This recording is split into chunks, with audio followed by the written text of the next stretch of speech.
Imagine a country declaring a national holiday for a man who never set foot on its land, didn't discover it, and helped kickstart one of history's bloodiest genocides. Now imagine that same country teaching children to make smiling paper ships in his honor.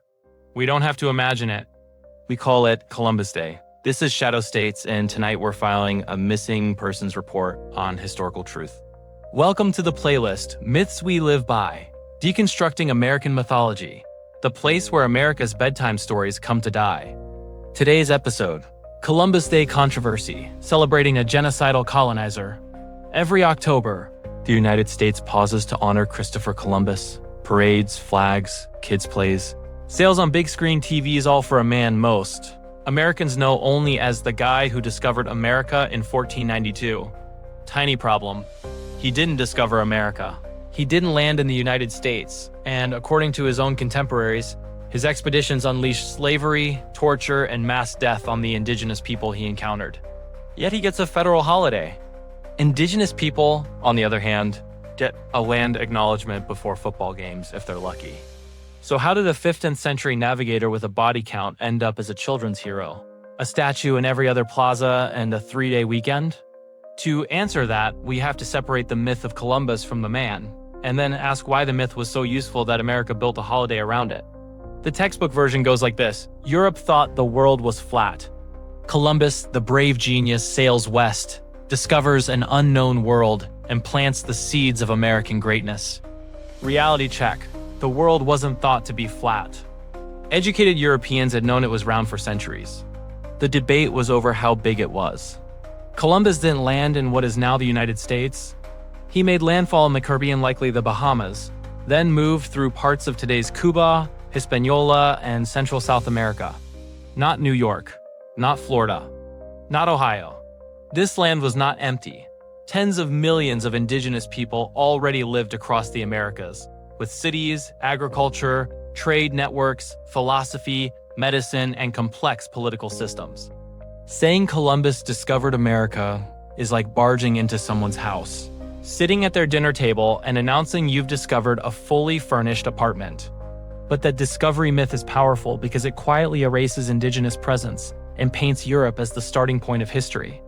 And once you tell yourself the land was empty, or might as well have been, you can justify almost anything that happens next. Let's look at what actually happened after the heroic painting stop. Columbus arrives in the Caribbean in 1492 and meets the Taino people. In his own journals, he describes them as generous, peaceful, and hospitable. He also notes something else. Their gold jewelry. Within a few short years, the islands become ground zero for conquest and extraction. Under Columbus's rule as governor of Hispaniola, indigenous people were forced into labor in mines and plantations under the encomienda system. Those who didn't meet impossible gold quotas were mutilated or killed. Women and girls were trafficked and given as rewards to his men. Entire communities were destroyed through violence, starvation, and disease. Bartolomé de las Casas, a Spanish priest who witnessed it, wrote that the Spaniards committed such inhumanities and barbarisms as no age can parallel. He describes massacres, babies torn from mothers, people burned alive, all in the name of gold, land, and God. Modern historians debate exact numbers, but we're talking about populations collapsing by the hundreds of thousands to millions in a matter of decades. Many scholars call this genocide. At minimum, it was systematic, state-sanctioned mass violence against indigenous peoples. And Columbus wasn't some rogue bad apple. He set the template. Conquest justified by civilization, mass enslavement justified by religion, and extermination written off as progress. In other words, the perfect founding saint for an empire that would later call itself the land of the free. If you've seen our episode, The Dark Truth About the First Thanksgiving, it wasn't a feast. You already know. America is very good at turning massacres into holidays. So if Columbus was this bad, why are there Columbus statues from Boston to Buenos Aires? Here's the twist. Columbus Day, as we know it, was less about the 1490s and more about the 1890s. In the late 19th and early 20th centuries, Italian immigrants in the United States faced brutal discrimination seen as not quite white, called criminals, unassimilable, even non-European. In 1891, 11 Italian men were lynched in New Orleans after a rigged trial. It became one of the largest mass lynchings in U.S. history. To calm tensions with Italy and pacify Italian-American communities, the U.S. government leaned into Columbus, an Italian working for Spain, who could serve as a symbol of Italian pride and American expansion. In 1892, President Benjamin Harrison called for a national celebration of Columbus to mark the 400th anniversary of his voyage. Schools like yours and mine began reciting patriotic rituals, including the Pledge of Allegiance, wrapped around the Columbus myth. By 1937, Franklin D. Roosevelt made Columbus Day an official federal holiday, strongly backed by the Knights of Columbus, a powerful Catholic fraternal organization. So Columbus Day became a trade. Italian Americans get a hero and recognition. The United States gets to celebrate colonization without saying the quiet part out loud. It turned a genocidal colonizer into a safe, family-friendly mascot for immigration, opportunity, and discovery. That's how propaganda works. You take a brutal history, bury the bodies under parades and pageants, and call it tradition. Columbus fits perfectly into America's favorite story about itself. We're explorers, not conquerors. We bring civilization, not chains. We're chosen by destiny, not driven by profit.